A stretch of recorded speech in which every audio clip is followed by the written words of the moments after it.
all want to make money by doing something we love. If you could turn your hobby into your job, you'd never work a day in your life, right? Welcome to Hobby Hustle, the ultimate podcast where collecting passion and business collide. Now, here's your host, Zach Nigett. Welcome to episode 13 of Hobby Hustle. I'm so glad everyone's here to join us today as we have a very special guest. I'm your host, Zach Nigett, and I appreciate you taking time to spend with us. If you've been enjoying the pod, please be sure to like, subscribe, rate us, and of course, share with your friends. Also, if you're watching on YouTube, please feel free to leave a comment and share any thoughts or suggestions you have, as we greatly appreciate your support. Let's dive into it. Today's guest has over 3 decades of experience in creative, strategic, and marketing work within the collectible space. He's an entrepreneur who over the years has collaborated with a variety of large collectible brands, including Arena Club, Bleecker Trading, the RealReal, ComC, and many others. He's currently the Assistant Director of Pop Culture at Heritage Auctions, where he leads strategy and acquisition across many categories that include action figures and toys, non-sports trading cards, entertainment, sneakers, music, video games, trading cards, and so much more. You can find him on social media at collectors_league or, of course, at Heritage Auctions. I'm honored to welcome a friend, passionate collector, an expert in pop culture collectibles, Jeremy Allen, to the show. Jeremy, thank you for joining, my friend. How are you? I'm good. Thanks for having me on. Of course, man. Of course. Well, it's an honor to have you. I'm really excited to get into it. But, you know, I've been starting my own original card art business, and I know that you're involved in a really special card art project. So could you maybe share with the audience what's going on in your world? I can, and I would say that it's not card art. It's bigger than that. It's a manufacturer. Okay. That makes official cards, and this is an example. We haven't released it yet. I actually had CGC slab this for me, but it was a test that we did with Caleb Williams before he signed with another company. But he did like 300 autographs for us.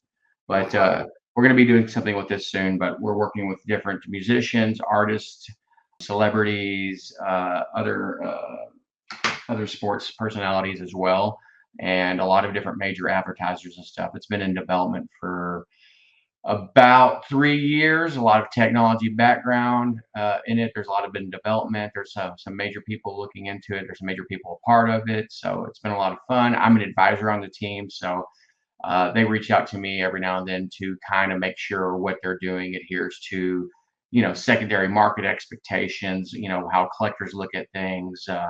The team themselves is more looking at it from a fan base and an advertiser and celebrity base and their needs and what they're trying to do. That's awesome. More that's coming out soon. Yeah. And so just to fill the audience in, the company is UR All Stars, and you can find them at urallstars.com. And like you said, you're doing a variety of different types of trading cards and materials and all sorts of things. I know there's like a QR component, and you can win things and prizes, and it sounds really cool, man. Yeah, the QR code that's on the cards is unique to every card, and every card will have stuff inside of it that'll be from advertisers and sponsors or deals, access to the celebrities, that kind of thing. So there's more to come on that, but there's really what's online right now is really not a tape. It's kind of a small taste of what it is, but most of all the version 3 stuff hasn't been launched visual, out in the public yet, but it's coming soon. Very cool, man. Very cool. Well, I'm excited for you, and we'll definitely keep an eye on that project. So with all my guests, I like to sort of take it back to the very beginning. And I know that you've been in the collectible world for a while. Can you tell us a little bit about how you got into collecting and what are some of those early memories? Collecting I think it's a disease that both my mom and father had. And they gave it to me, and I took it to another level. My dad is a huge Dallas Cowboy collector, and he collected anything with the Cowboy logo, and he's been collecting since 1960. Okay. He was kind of focused in his Dallas Cowboy collection. My mom, she was all over the place, but I grew up going to flea markets and antique stores, and I've always just loved finding treasures and going to garage sales. I'm excited about going to garage sales, like when the rest of my friends were not, Totally. It's funny that you mentioned, I will say it again, yet another person, parents who are in antiquing, flea markets, that whole thing. There's for sure something with the tie between the collecting gene and being drug around antique stores as a kid by your parents. So I'm glad to know that we have that in common. Oh yeah, no, on road trips. So if there was an antique store, I actually asked to stop probably more than my parents did because I was always just wanted to like treasure hunt. That's awesome. I Yeah. love it. Yeah. No, it was cool. And it's funny too, because, my parents would be like, oh, let's go look at these armoires and let's go look at all this other furniture and stuff. And to your point, I was always like, do they have any comics? Do they have any toys? Like, what can I dig through and find? Because that was the stuff that got me excited. So Right. that's really cool. So maybe tell us a little bit about, from those early days into today, like what are you sort of into and how's your collection evolved? So it's kind of in and out of collecting and in and out of the hobby.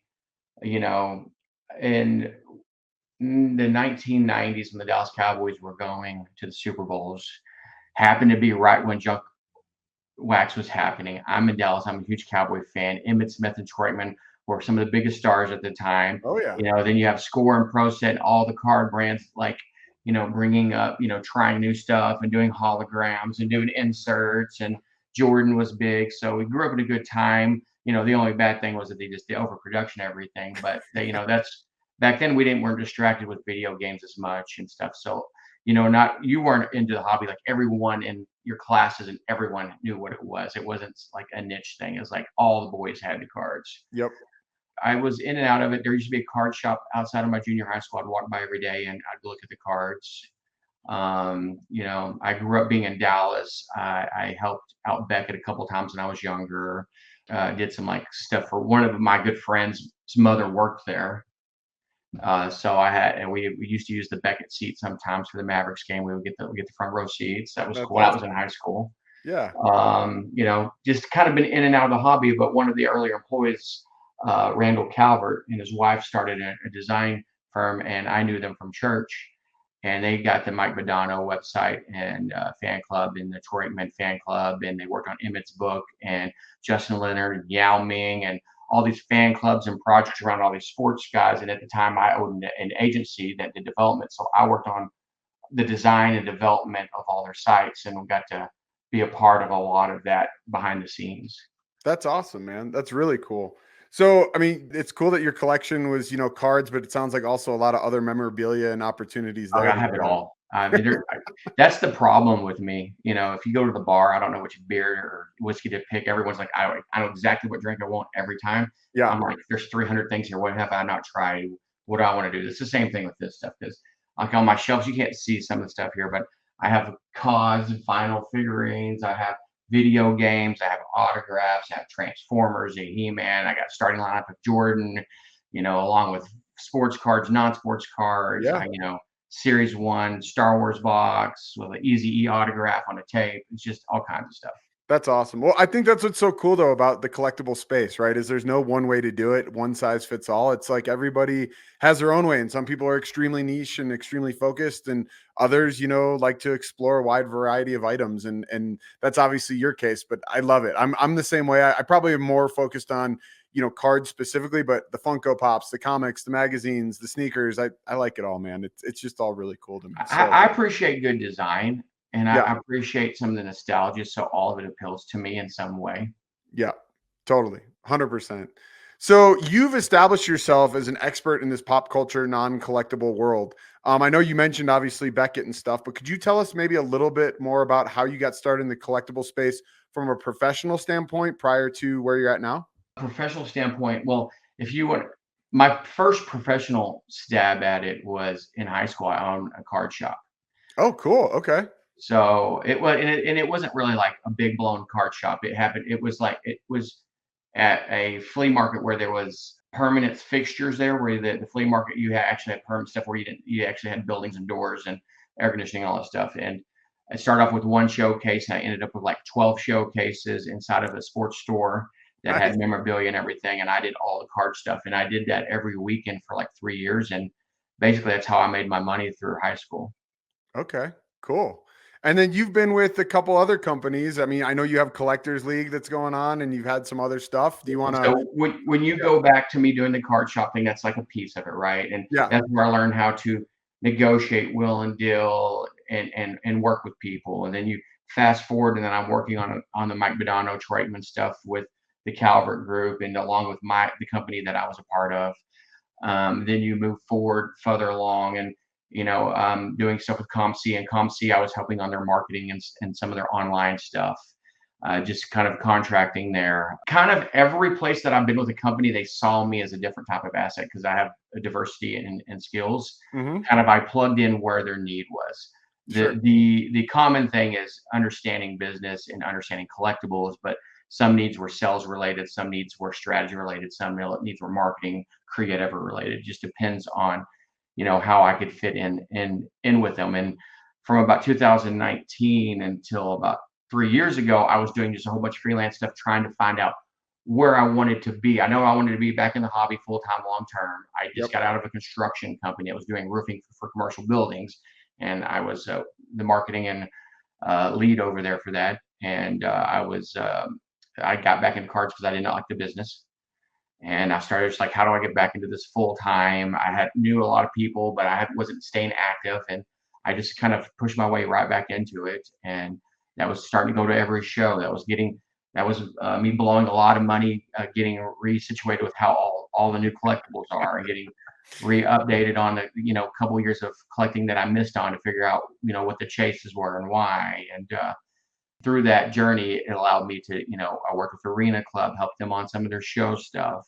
I worked with Network, which is part of Complex, and helping them build their live platform, trying to find breakers. And I worked with the RealReal that was trying to expand their collectibles category and trying to figure out how we could pull consignments in and buy product to start their initiation on trying to get that going. So Yeah. a lot of different companies, different places, different times over a period of 4 or 5 years.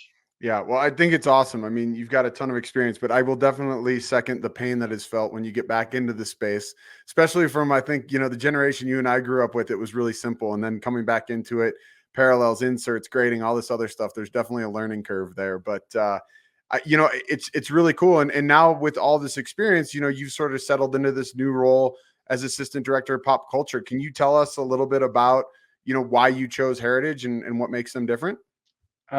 So Heritage is Dallas based. I'm Dallas based. They've been around since 1976. They're the largest collectible auction house here. They'll do $2 billion this year. Wow. They have 60 different categories. They're at 900 employees, 12 offices in the world. They're just such a beast. And they're 10 minutes from my house. I've known friends that have sold stuff and bought stuff from here for a very long time, and stuff outside of collectibles, arts and all that stuff. And they had an opening for a consignment director for TCG. And, I know enough to get by in TCG. I'm not, the expert that the rest of the team is that's on the team, but I definitely know how to talk to people and understand things and pull deals together, and saw other opportunities there. So I got pulled in as consignment director for the trading card game division.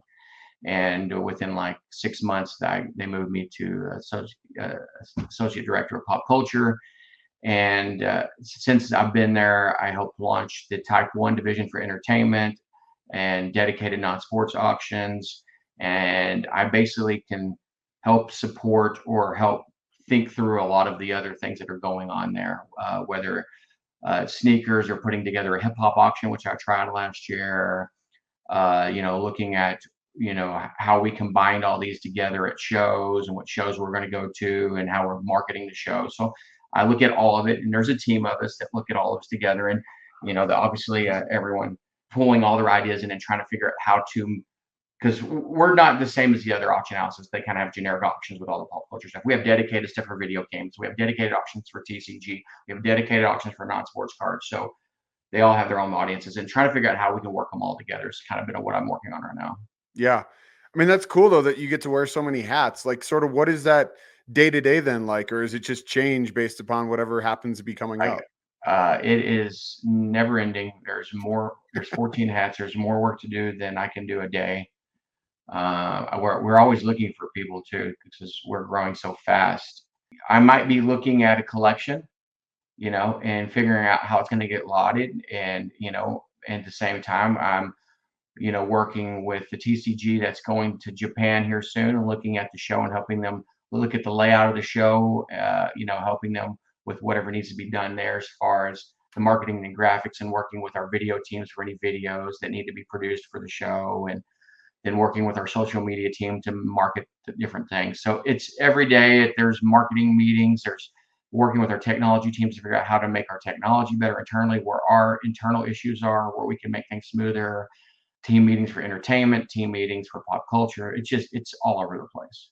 Yeah, that's awesome though, and it's fun. I mean, I know it can be overwhelming and obviously really busy, but being able to have that diversity of the types of things you're focused on, to me at least, makes it super interesting every day, right? It's like every day brings something a little different. It's not just same old rinse and repeat. Oh yeah, no, you can catch yourself working, from 7 to 8, 9 o'clock every night and rinse and repeat, and then you need to get caught up on something. You're there Saturday for half a day or a full day. Yeah, It just never ends. And then I travel a lot too, so I'll probably travel 1, 2 times a month for a show, and then maybe some additional travel to go look at consignments. We recently flew out to Sacramento and we picked up a $2 million guitar collection. It's about 150 guitars. So, that happens, that's the 3 days of my life that we're focusing on that. And we have to do video and do social media stuff that we're going to prepare to market that stuff. So there's a sure. team of us that go to look at that and see if there's other opportunities. So it's always moving and going. Yeah, that's really cool. So, I mean, you just mentioned like you flew to find this guitar collection and stuff. Can you talk to us a little bit about, how you help find the best items and bring them to Heritage? Because I know that there's a ton of competition in this space. You know what? The heritage is history and name and trust in a lot of this. A lot of the fish jump in our boat. I don't have to do a lot of fishing. We just get a lot of leads and, spending time with people and understanding what they have to see, is it a box of junk wax or is there actually some more there, and trying to figure out what's worth spending time on. Mhm. I know a lot of people in the hobby and pretty well. So a lot of things come to me because they just trust me to deal with it. So, that being like the Mickey Mantle Type 1 photo that I brought in, Yeah, that sold was for over unbelievable. $800,000. I have a relationship with the gentleman that brought it to me. We've known each other for a while. He could have took it to a couple other places. They brought it to me because it knew it was the right platform and he trusted me to deal with it. Yeah. So, man, that broke the record for the most expensive Type 1 ever. And, it's just you find these different treasures. And one thing is with having 60 different categories, a lot of people want to be in our system because of the cross promotion that happens. 900 million of these things that we sell a year as coins, and a lot of the coin buyers are buying in pop culture categories. So that's additional bidders that you wouldn't get at another auction house. Yeah. So they just keep jumping our boat. It's not like I'm scavenging the internet and going through garage sales or going through and finding the stuff. There's so many leads that come to us. It's just basically spending time correctly with all the leads that you have and the relationships. And at shows, I get a lot of stuff from shows where people come and show me things, and then we have a conversation that turns into more. Sure. Sure. Well, an important tip right there is just, the importance of going to shows, and that's been talked about Shows here are a lot. super important. Yeah. That face-to-face interaction, you just never know who you're going to meet, the conversations that are going to be had and where that goes. That's really cool. Well, you've obviously had some amazing success. Obviously the Mantle Type 1 is like the golden piece that you found, but what sort of strategies have worked best for growing this pop culture segment, and what do you attribute that success to? I think a lot of it is what I've noticed is just being consistent. Having onesie, twosie pop culture items and random auctions doesn't really start a category. Hmm. So with non-sports in Type 1's an example where we've pulled them out and are having dedicated auctions like with non-sports every 30 days. So if you have one every 30 days with 200 lots that turns into 300 lots, it's all non-sports only. Hmm. Then you start building a dedicated audience and you start building ways for people to get in and out of the market. Yep. So instead of having a couple of where the items are in a signature once or twice a year, or they're placed randomly amongst things, you really create an audience and people are watching it more. And it allows you also to sell some of the outliers in non-sports to see if there's any, is that stuff starting to take as more of a auction type level collectible or not. So it allows you to try things and people like watching it, enjoying it. So I start seeing auction, more bidders, more people paying attention. Now you break that off. We do it for Type 1 entertainment photos. That's going to be all your historical in your entertainment, your celebrities, your music, all in your space are all in one category outside of sports now. So that's helping grow that category. Hmm. We separated. TCG was originally in comics as a test. Now it's its own category. dedicated, and Jesus has really got that division off the ground over there, and he's got 52 weekly auctions a year, 12 monthly auctions a year, and like 4 signature type auctions for the higher end type items. So you're ending up with 70 auctions or whatever a year that are dedicated on Magic and Pokemon and Yu-Gi-Oh and all the other new categories of TCG that are coming up, where you can get the dedicated audiences. It also allows you to have the breadth of the collectibles as well, not just the tip of the iceberg stuff. Mm-hmm. Yep. So that helps. That's how bringing all that and separating all that and growing it, and marketing that, taking it to the shows, presenting it that way. We even took all that to the national. So we doubled the size of our booth and made half of the booth pop culture to show toys and action figures, because they have a dedicated category at auctions every 30 days to having dedicated all these different categories, and then also taking them and putting them in front of collector people that like stuff in cases. We noticed when you put something in cases, it helps too. 100%, man. But I just think it's fascinating. So first of all, kudos to you and the team for your national booth. I mean, it was like walking into a museum, and you could have spent, a day, a half day just in your guys' booth. You guys had so much cool stuff. Plus, you're handing out exclusive trading cards for all the Power Rangers stuff that was going on. I mean, it was really impressive. So job well done to you and whoever else had their hand in that, because that was just, like I said, really, really well done. Yeah, that was a lot of fun. That was a lot of stress, a lot of fun. All that got, like usual, behind the scenes, everything got pulled together last minute. Sure. Still changes that day, but it was cool having the Babe Ruth jersey on one side of the booth and Dorothy's slippers on the other side with Power Rangers.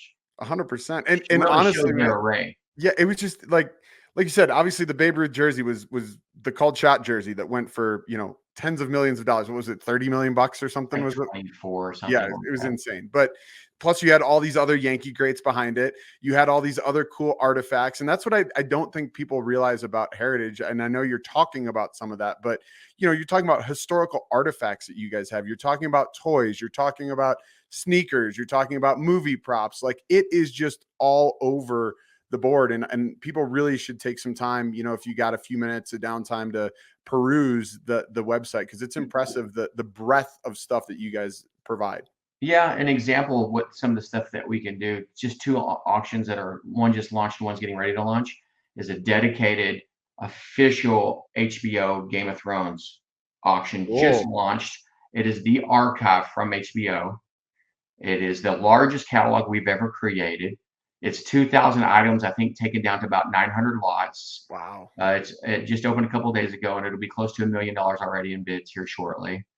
And it has, skulls and dragon eggs and swords and all the costumes, just anything and everything. If you're a Game of Thrones fan, everything's in there. That's really cool. But to take an archive that large and to photography all of it and have the team do all the cataloging and making all the changes on the fly, it's a lot of work to, and check the boxes with HBO. We're having a big party in New York here coming up, big preview party in New York, London, I think maybe the Chicago office as well, showing off some of these items. And then right behind that, we have Power Rangers. Their archive, every costume from every Ranger from every series with all the monsters and everything, all that in a dedicated auction. So that's an example of some of the other pop culture stuff that are more on the entertainment side, but all of this stuff works together. Yeah. Most of the pop culture items that you purchase today, whether it's the video games or the trading cards or all these things, are extensions of the movies and the shows. Mm-hmm. Yep. Well, and there's a huge following specific to that. So just if people are interested specifically in the Game of Thrones, is that like this month that it ends, or what's the runtime of that particular auction? That's a good question. So much data. Put you on the spot, buddy. There's so much data that I have to have memorized. That one actually is, it's just opened a couple of days ago, and it's October 10th through 12th. Okay, cool. Very cool. Well, that's exciting. Speaking of that though, too, if people follow you, and I'm going to bring it back up again, but on some of your social media channels, there's like a whole showroom that you guys have on site there in Dallas. And there's like some spectacular stuff that you get to show off and see all the time. That's a really cool, unique thing that I don't always see with many of the other auction houses. Yeah. And anyone can come by and see the showroom. You have to, get an appointment. Sure. So with 60 different categories, we all are fighting for that space for a certain time or week to preview what we have. So you never know what's going to be there. It could be all coins. It could be half of it could be fine art with sports on one side. So it's always got whatever kind of auctions are coming up. You'll have different setups previewing some of the top items that are in those auctions. So you never know what's going to be in that room. That's cool. And that's a good tip. I had no idea that was open to the public. I mean, obviously with an appointment, but that's cool that people can stop by and actually see that stuff. Yeah. Obviously, with so many different categories available, what are sort of some of the trends you're seeing in the market right now, and what's hot? All the non-sports stuff is going up. All of the collectibles and the entertainment are going up. The music stuff I think is still kind of finding its way. I Okay. do think that AMG and Aoki and Rob over there are doing some interesting stuff with grading vinyl, and I think they grade 8-tracks, CDs, tapes, Yeah. all that stuff. They do custom stuff, and they have the regular slabs. I think that's really going to help over time the collectability of audio. Mhm. I think there's some opportunity for that to open up to more people because that's what grading does for all these different categories. Is it allows more people to enter the market because you don't have to be an expert on what the item is. You don't have to be an expert on counterfeiting. You have to be an expert on grading. That stuff is checked off for you. You just have to decide whether you want the item and kind of where the market is on the price. Yep. Yeah. No, that's really interesting. And it's interesting that you're saying that a lot of this stuff is all going up. I mean, obviously not to get into politics and stuff, but just the economy in general, people are hurting, but it does seem like I keep seeing record sales. Like, so you guys are obviously feeling that. But we're growing. Yeah. We're busting at the seams. I need send your resumes in now. Shameless plug. Apply now. Yeah. Today. I'm just saying it's just for us, all of our categories are growing. There's only a couple of them that are kind of just stable, kind of staying flat right now. But on the pop culture side, they're all growing.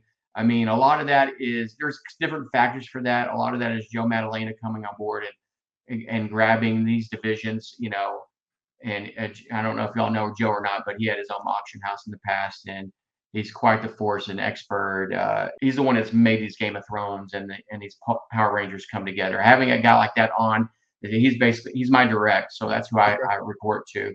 Yeah. Having him come on as a part of our growth, the market for just pop culture and the demand for it, all of it's kind of coming together at once. And the COVID thing kind of kicked stuff off for cards, but it leaked into everything. Sure. That's awesome. So, I mean, I know you mentioned music, and obviously, I've had the opportunity to have Robbie on, which we had a great conversation about AMG, and obviously Aoki is a big piece of that in the background. Are there any other sort of categories that you see or think that there's real opportunities for collectors to jump into? And again, I'm not talking about from a passion standpoint. I'm talking about where you see there's potential for, sort of profit or something that's sort of up and coming. I believe long-term that the Type 1 photos, because a lot of people don't, I see the volume of that's coming in and the quality that's coming in, stuff that the collectors that used to collect these photos never thought about slabbing. And a lot of these collectors are aging out. So they're giving up some of the only versions and pictures of some of the most important moments in life. And, you see a trading card, there's a million of them. These photos, there's 3 or 4 or 1 that exists from the original negative.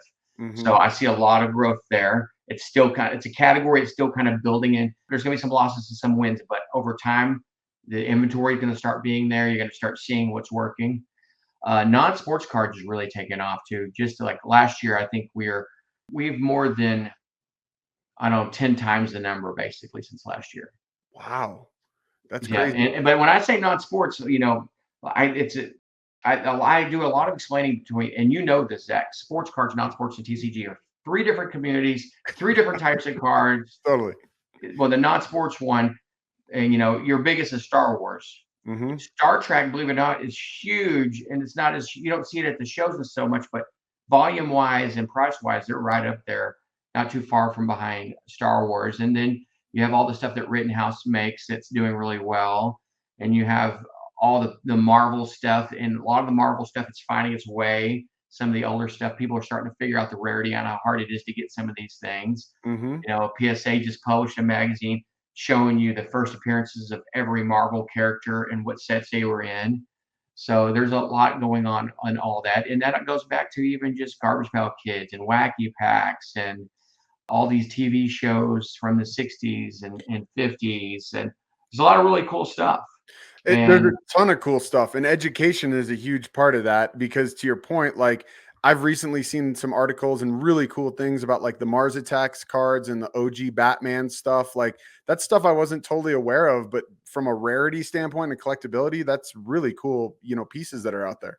Yeah, and the Mars Attack stuff, I've recently sold almost every card as a single lot in high grade, Oh, and wow. it did really well. We sold all the Supermans from 1940. We broke the record for the #1 card. We broke the record for the Batman card and a PSA 9. So there's just one after another. We broke the record for Star Wars. We were getting ready to probably break the record for Garbage Pail Series 1 box. Wow. And right now in the auction is something very rare, is a full case of Star Trek. Those boxes goes for about $35 a piece. It's a full all wrap box with the original case box, all 24 boxes. Interesting. It's close to When were those produced? Because I'm not familiar with those. 76, I believe that's the Okay. 76. So same basic time frame. Star Wars, Star Trek.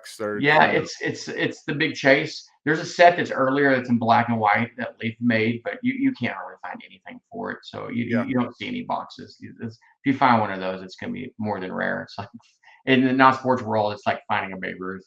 Yeah. That's cool. There's so many categories, Zach. So I could keep going and going, right? Like the movie props. We had a Planet Hollywood auction, and everything sold for way more than we thought, like double what we thought it was going to be. And everybody, it'd be cool to have a real Thor hammer that was movie used on your shelf. Oh, yeah. We had stuff from the Titanic in that. We had the motorcycle that Bruce Willis drove in Pulp Fiction. Just wow. crazy stuff like that. Totally different than a card, but I see growth in all that. But if you're looking for, like more of your traditional collectible that's encased, Type 1 and non-sports have a lot of room to grow. Sports category is always growing, but they're growing a little bit slower, and there's a lot more competition there. But like that would probably in TCG, if you think about it, Pokemon's the largest franchise in the entire world. They're bigger than Star Wars and Marvel and Disney together, worldwide level. Yep. So that's all the younger adults and that are turning into collectors in here. That's what they're tied to and remember. Yep.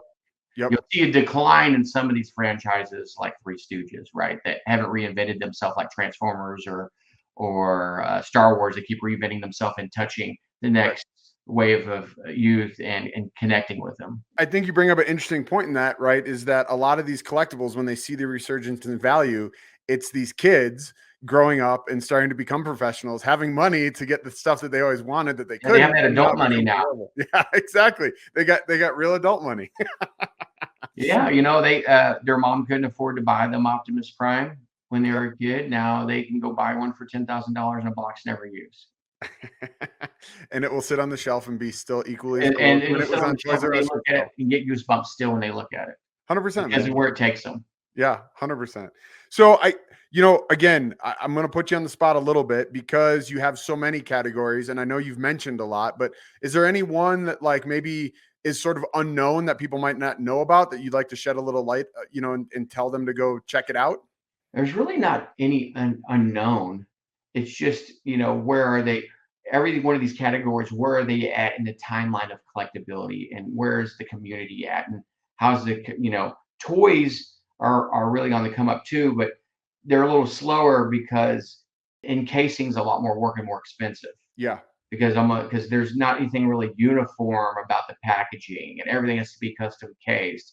And if you go to a show, you can't carry 10 toys with you without breaking one of the cases. Right. But at the same time, they're on the rise, especially, vintage action figures, your He-Man, G.I. Joe, your Star Wars. But like, I see all of it's rising. There really is no hidden secrets. I can tell you that Beanie Babies is not one. I can tell you stamps are dead. Yeah. Okay. Yeah, fair. But most of it, is they all are kind of growing in different ways with their own communities. But I see that the non-sports stuff and the Type 1 stuff and the toy stuff is really where we're getting our most growth and interaction right now in the pop culture stuff. Very cool. Well, yeah, I mean, as far as toys go, there was just that record-breaking sale of the Boba Fett prototype that like went over $1 million or something, which is just crazy. Yeah, and there's some more of those out there. And when one sells like that, more pop up. Everyone's like, "Oh, it's time for me to get my money." Yep. Yep. 100%. 100%. Well, that's cool, man. Well, I mean, you guys as a whole are having massive success, obviously. And as one of the largest auction houses in the world, I'm sort of curious, it can't all be perfect and smooth sailing and growing. So can you tell us a little bit about maybe some of the challenges that you've faced in your time there and sort of how you've overcome those? Yeah, a lot of the challenges for me are some trying to have realistic conversations with consigners and bidders. Okay. That's probably, everyone thinks they got the next lottery ticket because they've read something on an online site that says something's worth 10 grand, and you got to tell them, well, the market's only 2 on it. Mm-hmm. Those are the conversations. Some of them can get a little passionate. So, there's that. And internally, it's just the growing pains of trying to get the right pieces in the right places to maneuver as fast as we're growing. I mean, I don't remember exactly what the number is, so the details on it, but like I think we went from like $700 million in 19 to 2 billion. So our growth is so big over like a 5, 6 year period. We just have natural growing pains of, the growing pains of our photography department. I think we have 60 photographers on staff. Wow. So we have a photography department, you have our technology department, you have our customer service department, you have the accounting department. All of us are having growing pains, and a lot of new people learning how to work together and learning how to consolidate processes. And at the same time, all these groups are supporting 60 divisions. So they're bringing more and more people in and cleaning things up and figuring it out. But there's a lot of growth real fast. So which was really exciting to even, some of these problems, they're kind of like day-to-day problems, but they're all getting hammered out, and it's kind of fun problems to try to figure out how to consolidate and make processes easier and communication easier between departments and that kind of thing. Yeah. A lot of people we're always like the best kept secret in Dallas. A lot of people don't know how big Heritage is and that it started in 1976 and what we do. A lot of people have no idea. Yeah, I mean, to your point, obviously I was talking to you, I was talking to Joe, and to learn about the size of the company is really mind blowing because let's be honest, right? People see the Goldens on the Netflix and things like that, and they're like, oh, they're the biggest, and it's like, well, when you dive into it, there's a lot of other companies out there, and you guys are really leading the way. And I hear more and more just really great stories about the way in which you guys are treating, your people, because to your point, collectors are sensitive. They obviously have a lot of passion. That's why a lot of us are involved in this, and to let go of some of those items aren't always the easiest thing. So I think, kudos to you and the team for the job that you guys are doing. Yeah. And Steve Ivey, the owner and founder of the company, along with Jim, they set this up. The consignment directors don't make commission, so you don't have that, attack for consignment, tell somebody everything they need to hear to get the consignment to hit numbers. Yep. We're here to engage and teach and find the right place and do the right thing with the collectibles and the consigners. Mm-hmm. It's a different approach. It's what makes for a better interaction. Yeah, 100%. Well, obviously all the hard work and the bumps in the road have led to great things for, you and the team and the company. So I guess I'd be really curious to ask you, what are some of the current goals you guys have, for pop culture segment and then just Heritage in general in the future? To grow the divisions, to become the leaders in each of these divisions, to get the right people on the teams, to, like in the I'm going to keep using the non-sports one because it's been my baby. Yeah. That, get it to the point where it has signature auctions, a signature auction typically for us has at least $1 million in value. Wow. So, yeah, and that's where we do the catalog and stuff. So, getting it to those levels, growing these divisions where they're working on their own. Every one of our divisions has a different competitor or community. So, it's not that, there's other auction houses that are competitors for one thing of ours, but not another. Mm-hmm. And there's, it's not always the same. It's just, kind of trying to figure out how to be the leader in all these things because it's different strategies for each division, and bringing on passionate people too. It's really to bring on the right team, find somebody that's passionate about collectibles and has knowledge about collectibles at the same time understands business and can go out in the world and have great conversations with people as well. Some of the experts, you want to, hide in a closet because they know everything about everything, but they can't communicate with anybody. Fair. And I don't ever see myself as an expert at all. I just know enough to get by and everything. There's just too much to know about every one of these niches. And it feels like when I finally know something about something, somebody shows me something else I don't know. And I lean on a lot of other experts. There's a lot of experts that get really niche into a certain part of something. Like I have a collector that just knows everything in and out about garbage pail kids, like more than I'll ever understand and know or ever will I research or need. Sure. But I know that I can talk with him and he'll tell me why it was done this way, why it was on matte and gloss, what year, why they did this, what the set was released, like stuff that you just can't hold anymore. Just too much data. Yeah. Well, and I think it's important, and this has been brought up in other episodes and stuff too, is just the importance of education, right? And the importance in the collectible space, because there is so much like minutia and fine detail and those little things, can make a big difference. Like I'm not into coin collecting myself, but I know that like something as little as like the mint stamp, right? Like there's usually a letter on a coin that can have a huge impact, just as a variation of a trading card or a variation of, I'm sure, of a toy or any of those things. And like you said, having those awesome people is so important to be able to rely on them to sort of take that to the next level. And you get them in the door and you show them the path, and then, you let somebody else sort of continue that journey with them. Yeah. And, one thing that experts too, because you kind of have to wear all hats when you're an expert at heritage, right? Yeah. Because you have to be able to talk to the consignor about what they have and give them comfort that you understand, so they feel good about you selling it. But then you got to take everything that you got back to the building, and you got to figure out how it's going to get lotted up and stuff. It can't just be handed over to an operations person, right? So you kind of have to you still get to dig into the treasures, because I can go through a 5,000 count box of non-sports cards and I can pick out the errors and the ones that are value and all that stuff. But my other categories could look at the box and not even know what's in there. Sure. So, that's why you need these niche guys like that. But still a lot of fun, but it never ends. Yeah. Never ends. To be the best, it definitely never ends, but you guys are definitely on your way, and I think it's awesome. So yeah, it's all in my room too. I can't get away from it. That's great. That's how it should be, man. That's why, I think it's so cool, obviously, as a passionate collector for years and years and growing up your whole life, to be able to be in the position you're in, and having this amazing job. It's cool. It's really great to see. And I guess that sort of brings me to, something I like to ask all the guests is, you've had this amazing journey. You've had this really cool career with a variety of companies, but you're where you're at now. Can you sort of reflect on what's been the most rewarding aspect for you, within this collectible space? So when I was a kid, I wanted to be a graphic designer. And I went to graphic design school, and I wanted to design trading cards because I had my own little card business. And I was like, I want to design my own cards one day. It was like, I love cards and I love collectibles and I love design. So that's always been elements in my life. So I've either been on the marketing side or whatever. But recently, one of the coolest things I got to do, and it kind of checked off a long lifetime dream, is to make those Power Ranger cards.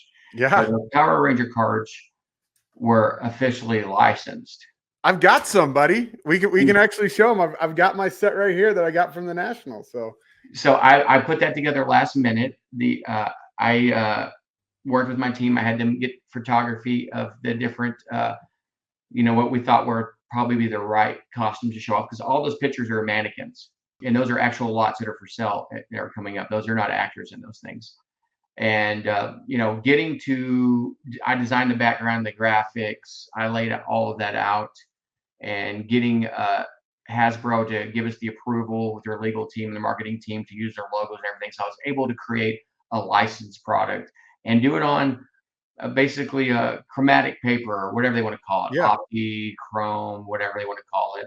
Everyone has their own name for these things, but getting to do it on that kind of that level of technology, delivered at that level, and it was a lot of fun. And I got them serial numbered, and I had different backs. I had a cracked ice back. I had, just a regular rainbow back. So kind of getting to do the parallels and that stuff. And then at the same time, all the grading companies allowed me to get them graded. So CGC, Tag, Arena Club, PSA, and Beckett all added it to their list to get graded. So that was like, I got to create the set, and I had some people help me on it. Leaf helped me do some laying of the file so that the file is correct for press. That's why Leaf's logo's on there. Sure. But getting to do all of that, go through that process, have them graded, it checked off a whole bunch of boxes for me. So that was like one of the coolest things I feel like I got to do. And it just happened here and at the national show. That was like 30 years in the works for me. That's so awesome, man. I love hearing those stories. I mean, How cool, right? Like this career path has led you to a job that, I think you're pretty darn happy in. And then the cherry on top, you get to make your own trading card. Like that's awesome, Jeremy. Yeah, Congrats. and I just made some for Game of Thrones too. Uh-oh. Secret. Yeah. Where do we get those? You're going to have to be invited to one of the VIP events in New York, London, or Chicago. All right. Well, I think I won't probably be waiting for my invite in the mail, but for those who attend, those are giveaway promotional items to the guests at those events. That's awesome. That's really cool. Well, Jeremy, I know that you're busy, man. This has been amazing, and I really appreciate you taking time out of your day to talk to myself and the audience. But before I let you go, I ask all my guests, if you could sort of give one golden piece of advice to collectors, aspiring entrepreneurs, what would that be? It's the same advice you get at the end of every one of your shows, Zach. In every show, collect what you love. Yeah, I've gotten a couple others, but that is definitely a common theme. Well, the thing is, when you're part of collecting, true collectors get goosebumps when they hold the items. And if I'm lucky enough to collect something that everybody else wants to collect and it raises in value, that's just a bonus for me. Totally. Yep. But some of my coolest collectibles, like I really like the Dak Prescott's auto pins and missing autographs. Not a lot of people care about that. They don't care about the value on it.